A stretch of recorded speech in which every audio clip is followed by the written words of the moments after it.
কখনো ভাটিতে চলে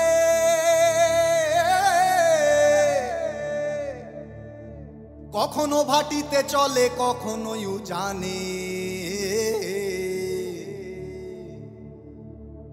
জলপুত্র ভেসে যায় জলস্রোত টানে কখনো ভাটিতে চলে কখনো জানে জলপুত্র ভেসে যায় জলস্রোত টানে জলপুত্র ভেসে যায় জলস্রোত টানে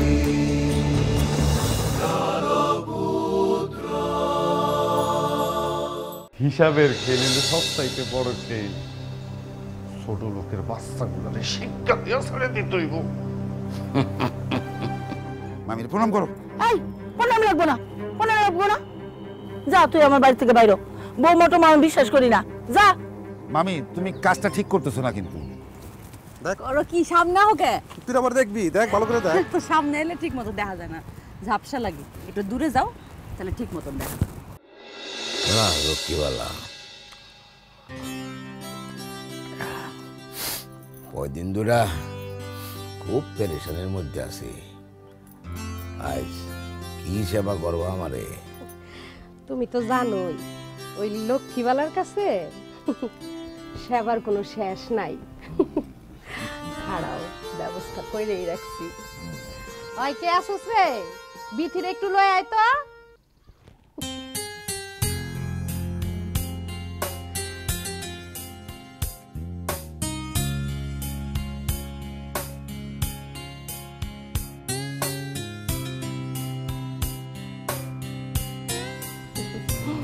মহাজন দেখো পছন্দ হয় নাকি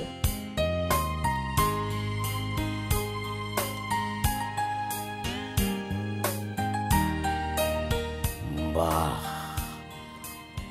লক্ষ্মীবালা তোমার পছন্দের তো তারিফ করতে হয় লক্ষ্মীবালা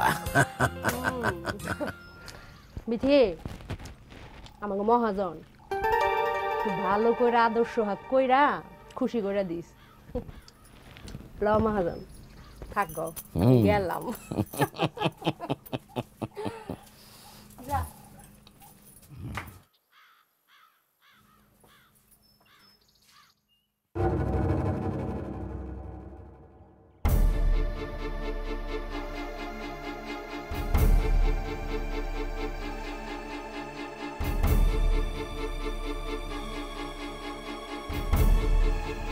অবুবন তুমি একদম চিন্তা করবা না এটা একটা কথা হইলো হ্যাঁ মগের মুল্লুক নাকি চন্দ্রমণিদা হে কোন কালে এই জায়গা কিনা থয়ে গেছে সারা গ্রামের মানুষ সাক্ষী আছে না বহদ্দারের কাছে গেলে কি কিছু হইব দিদি ওইব বহদ্দারে বুঝাই কইব না শান্তিবালা মানুষটা ভালো আছে তুমি চিন্তা করো না এই জায়গা তোমারই থাকবে দেখছেন আমি কি করি আমি তো চিন্তা আমার কোনো কিছু মাথায় হইতেছে না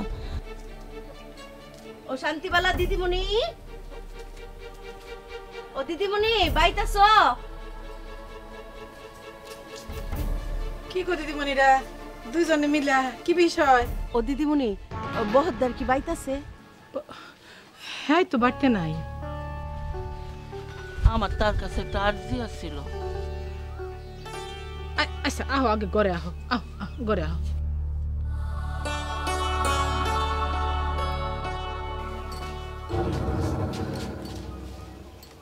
বউ ভুবন দি বউ তুমি বউ দিদি তুমি বউ তো বউ কি হয়েছে কত কি বিষয় কি বুবন্দি খুললা কও এই যে আমগো পাড়ার গোলক আছে না হ্যাঁ রাইতের আন্ধারে আমাগো জায়গায় ঘর তুলে লাইছে কইতে গেছি তাইরা আইছে তুমি জমিতে হ্যাঁ ঘর তুলবো কেন এখন একটা বুদ্ধি পরামর্শ দাও দিদিমণি ঘরের ভিতরে বই আমি কি বুদ্ধি দিমু কত দিদিমণি হ্যাঁ ও যে তোমার জমিতে ঘর তুলছে এটা তো তুমি পাড়ার 10 জনে দেখছে না হ্যাঁ আর জমিটা যে তোমার সেটাও তো গ্রামের 10 জন মানুষ জানে না তাহলে আমার একলার বুদ্ধিতে তো কোনো কাজ হইব না 10 জনদের নিয়ে আর ডাইকা সালিশ বসাও সে সালিশের সমাধান হইব এই জন্যই তো বহদ্দারের কাছে আইছিলাম। আচ্ছা ঠিক আছে, বহদ্দার তো বাড়তে নাই, হ্যাঁ হুক, হ্যাঁ আইলে আমি হের লগে কথা কমুনে। দিদিমণি এইটা নিয়ে কইলাম দেরি করুন যাইব না, তাহলে পুরা জমি দখল করে ফেলাইব। বহদ্দারে কইও সামনে শুক্রবারে যেন সালিশটা বহায়। হ্যাঁ হ্যাঁ ঠিক আছে। গঙ্গা তো জোয়ান পোলা, হ্যাঁ তো খেপা উঠছে। দেখো, ভুবন্দি হইল একটা অসহায় মানুষ, তার মধ্যে যদি এরকম জুলুম করে এই মানুষটা বাঁচবো কেমনে? খেপবই তো। হ্যার বাপের বিদায় যদি আরেকজন আইয়া গড় তুলে, তাহলে কি হেসা হেসায় দেখবো? খেপবো না? আমার তোমার হইলে আমরা কি করতাম? তুমি কোনো চিন্তা করো না দিদিমণি, বহদ্দার আহুক, বহদ্দার আইলে আমি হের লগে কথা কইয়া ব্যবস্থা করতেছি। তোমরা তুমি পাড়ার ব্যাকের কইয়া রাখো, সালিশের মধ্যে যাতে ব্যাকে থাকে। সাক্ষী তো দেওয়ার লাগবো, সাক্ষী লাগবো না? চন্দ্রমণি দা বংশীর বাপেরে নিয়া এই জমিটা কিনছিল, আমি সাক্ষী। কাল তুই এই গেল, তারপরেও গায়ের আরো 10 জনকে কইয়া রাখো, ঠিক আছে? আর এত চিন্তা করো না, মুখটা রুম শুকনো রয়েছে, বহ একটু কিছু মুখে দাও। না না, আমরা যাই, আমরা যাই, চল। পরে তোমার কাছে আইয়া শান্তি পাইলাম গো দিদি। কোনো চিন্তা করো না, তুমি কিন্তু বহদ্দারে বুঝাই কইবা। কমু, তুমি চিন্তা করো না। আচ্ছা কইব দিদি, তুমি চিন্তা করো না, আটো গেলাম গো। আচ্ছা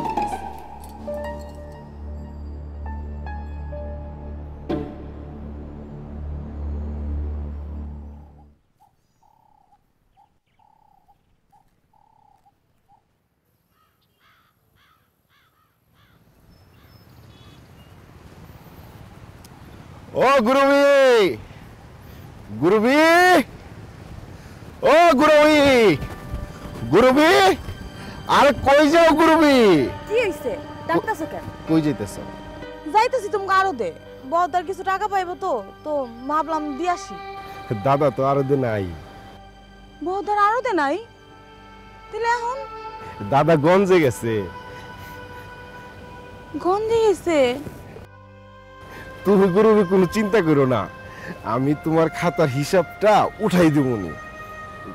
তুমি একটু রাজি থেকো গুরুবি। নারায়ণ, তোর অভ্যাস এখনো ভালো হইলো না, আমি কিন্তু বহদ্দার সব কয়া দিব। গুরুবি, এই সমস্ত কথা দাদারে কোনের কাম কি? তুমি শুধু একবার আমার নিয়ে একটু ভাবো গুরুবি। তোর মতো চান্দি ছিলেন না ভাবমু আমি, তোর সাহস তো মন্দ না। তুমি শুধু শুধু আমার সাথে রাগ করো। আমরা দুইজন কিন্তু আজকে উত্তরপাড়ায় যাত্রা দেখতে যাবো, তুমি তৈরি থাকবা। তুই যদি আমার ঘরের সীমানায় আহস, তোর কয়টা টুকরা টুকরা কইরা সাগরে ভাসায় দিমু। শয়তান কোন আনগার, শুন দে। কতদিন ঘুরাবি রে গুরুবি? একদিন তারে ধরা দিতেইব।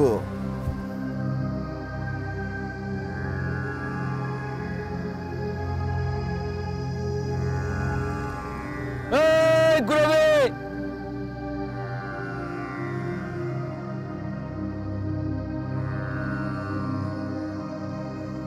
ও গোপাল দা, কেমন আছো? হনন করে কই যাইতেছস? যাইতেছিলাম বিজন বহদ্দারের আড়তে, পথে ওই নারায়ণটার লগে দেখা। ও কয়, কি কয়? রাইতে নাকি আমার বাড়িতে আইব, আমার লয়া যাত্রা দেখতে যাইব। ক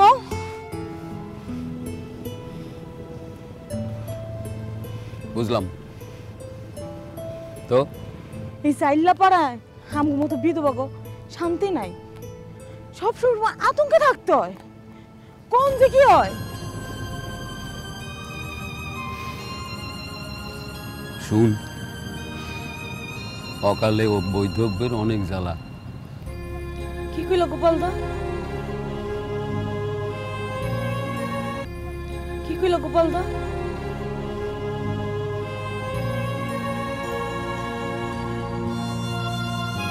ও তুই বুঝবি না।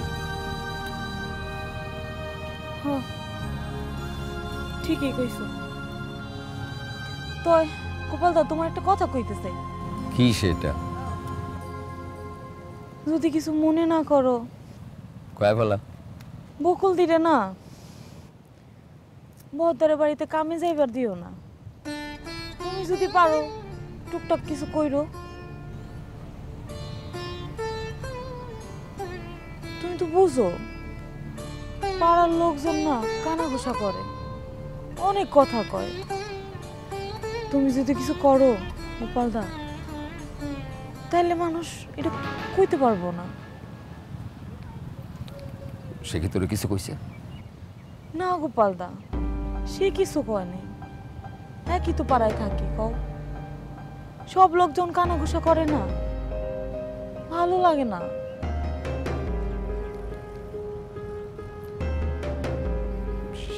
সেই তো আমার কামে যাইতে দেয় না। তারপরও গোপালদা কিছু একটা করো।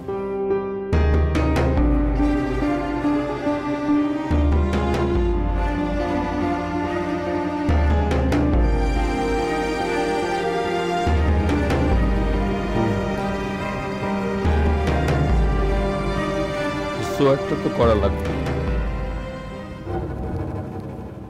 যা। ঠিক আছে গোপাল।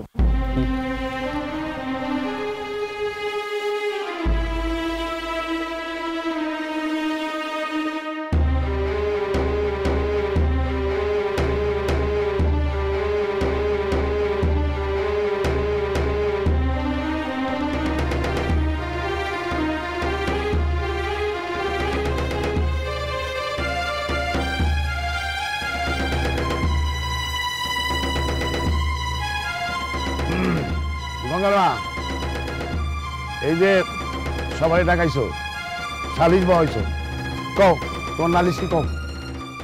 বাবারা, আমি একটা অভাগী মায়া মানুষ।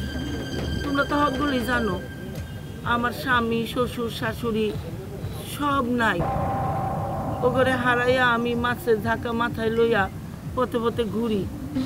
আমার এই একটা পোলাই আছে, আমি কোনো কষ্টরে কষ্ট মনে করতেছি না। হ গঙ্গার মা, শোনো, আমরা তো জাইল্লাপাড়ার সবাই তোমার কষ্টের কথা জানি। এখন তুমি কি জন্য সালিশটা ডাকছো এটা কয়ে দাও সবাই রে।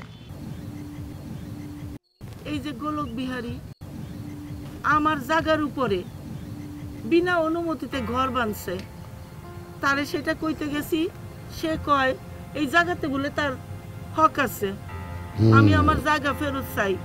তোমাদের কাছে বিচার দিতেছি, বিচার চাই, ন্যায্য বিচার। আচ্ছা আচ্ছা আচ্ছা, দেই দেই দেই। গোলক বিহারী, তো এই যে যে অভিযোগ করছে, তোমার কোনো বক্তব্য আছে? বক্তব্য তো আছে। হরিবন্ধু হচ্ছে আমার বংশের, আমার দাদার দাদা ভাই। এই সূত্রে আমি হচ্ছে এই জমির অংশীদার। আমি আমার জায়গায় ঘর তুলছি। এই হরিবন্ধু তোর কিরাম ভাই? আরে লতায় পাতায় ভাই। কিসের লতায় পাতায় ভাই? এই যে চন্দরদা, চন্দরদার পিসির দেবরের ছোট ভাই ননদের ছেলে আমি। সেই সূত্রে তো এই জমির মালিক আমি। চালাকির জায়গা পাও না নাকি? একটা অসহায় মহিলার জায়গা তুমি দখল করে ঘর তুলা বয়ে দিছো। আর মিয়া অন্য কোনো জায়গা যদি তুমি দখল করতে তাহলে তো তোমার খবর আছিল মিয়া। শোনো, আমরা চিন্তা ভাবনা করে দেখলাম, মানে আমরা সরকাররা চিন্তা ভাবনা করে দেখলাম, গোলক কোনো অবস্থাতেই এই জমির মালিক তুমি না। কোথাকার কোন কাকা, কাকার বিয়াই, তার লগে আবার তালই মাসিকও নিয়ে মাসি লইছে। এত দূর সম্পর্কে আত্মীয় কয়া তুমি এই জায়গার জমির দখল নিতে পারো না। তুমি 6 মাসের মধ্যে এই জমি ওই গঙ্গার মারে বুঝাই দিবা। আমি যদি 6 মাসের মধ্যে এই জমি বুঝা না দিই তাহলে কি হবে? দেখছো না, কিছুই না, তোমারে এক ঘরে করে দেবো। আগুন পানি সব বন্ধ, মাইনসের লগে যাতায়াত বন্ধ, জাইল্লা পাড়ার কারোর লাগে তোমার কোনো যোগাযোগ থাকবো না, ব্যবসা পাতি নৌকা জাল সব বন্ধ। আচ্ছা ঠিক আছে, আমি 6 মাসের মধ্যে এই জায়গা ছাড়িয়ে দেবো। ঠিক আছে, তাহলে এই মিটিং শেষ হইলো। যাও, যে বাড়ি যাও। এতক্ষণ একটা কামের মতো কথা কইছি। খাওয়া গা পেশাল করে কোনো লাভ আছে? হ্যাঁ, এর জন্য ওইটা না ওইটা, আমরা নিজের মধ্যে দিয়ে এরকম চাই তাহলে হইব? হ্যাঁ, যাও যাও যাও যাও, হ্যাঁ যা। বড়দার যদি 6 মাসের মাথায় না চাইরা দেয় তখন কিন্তু আমরা আসুন না। আপনি চিন্তা করে না, কথা তো হইলো। হইছে হইছে হইছে। বিজন ভদ্র আছে না? ও যাইব কই? আমরা যাই, যাও।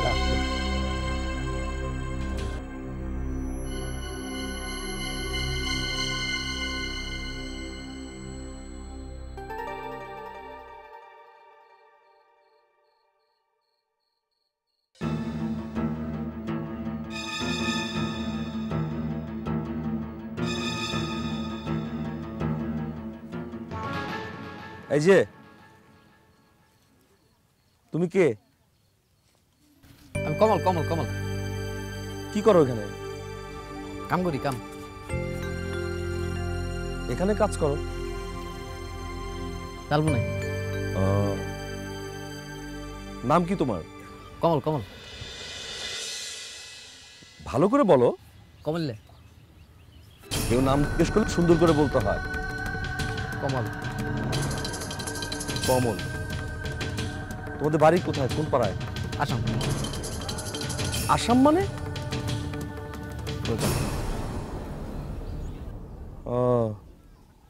কি করো তুমি? লেখাপড়া জানো তুমি? তুমি লেখাপড়া করো কোথায়? নাই মাঝারি। তোমার বাবার নাম কি? নাম বাবার নাম কি?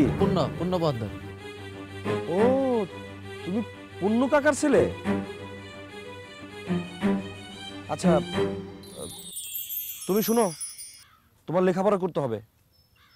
আমি এখানে একটা স্কুল করেছি, আমি দীনদয়াল মাস্টার। ওই স্কুলে গিয়ে তুমি লেখাপড়া করবে। চলো আমার সাথে, আসো। পড়াশোনা করি না। আসো আসো আসো আসো, পড়াশোনা করতে হবে। আমি কাকাকে বলবো বুঝিয়ে। আসো আসো, চলো চলো। কাল থেকে মনটা খালি ছটফট করতেছে। গড়গোবিন্দ বুঝেও কম। আচ্ছা, এটা কেমনে বুঝামো? নাকি সরাসরি কয়ে ফেলামো? গঙ্গাদা, আমারই দুধ শর্মার কথা।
আছেন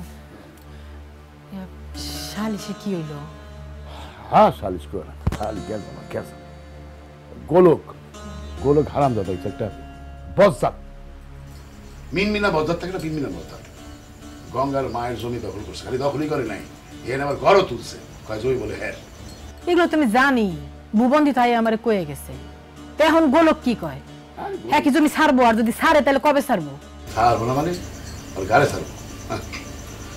সিদ্ধান্ত হয়েছে 6 মাসের মধ্যে ওই জমি ছাড়বো, ঘর তুইলা লই দেবো।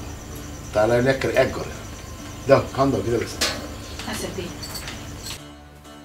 একটা কথা কই, আপনি যেহেতু গঙ্গা গো দায়িত্ব নিছেন, গঙ্গারে যেহেতু নায়ে তুলছেন, অগো ভালো মন্দ সবকিছু দেহনি কিন্তু এখন আপনার দায়িত্ব। হ্যাঁ, তা তো বটেই। আর গঙ্গারা হইলো জোয়ান পোলা, হ্যাঁ, অগো শক্তি কিন্তু অন্যরকম। ওরা এখন যেদিকে যাইবো, যে দলে যাইবো, সেই দলেরই শক্তি পারবো। ভাবছিলাম যে এই জাউলা পড়ার হাত থেকে দুটো কষ্ট থেকে বাইরে, কিন্তু সেটাও তো হইল না। আমি কিন্তু আশা ছাড়ি নাই। আমার গঙ্গায় পারে নাই দেখে কি হয়েছে, তার পোলাই সেটা কইরে দেখাইবো। মানুষটা তুমি কোনদিনও ভালো হইলা না, খোঁচাখুচির অভ্যাসটা তোমার গেল না। আর কেমনে গেলে মাইনছেলে চুইসা খাইবা, এই বুদ্ধি তোমার মাথায় করে হারাক করলে। তুমিও তো বেবাকরে একদম চুইসা সিবরা বানাইয়া তারপরে ফালাইয়া দাও। এখন তো ছোট বউ আছে, তোর ভালো মন্দ দেখাশোনার মানুষ আছে, তাই ভাবছি এই সংসারে আমার আর প্রয়োজন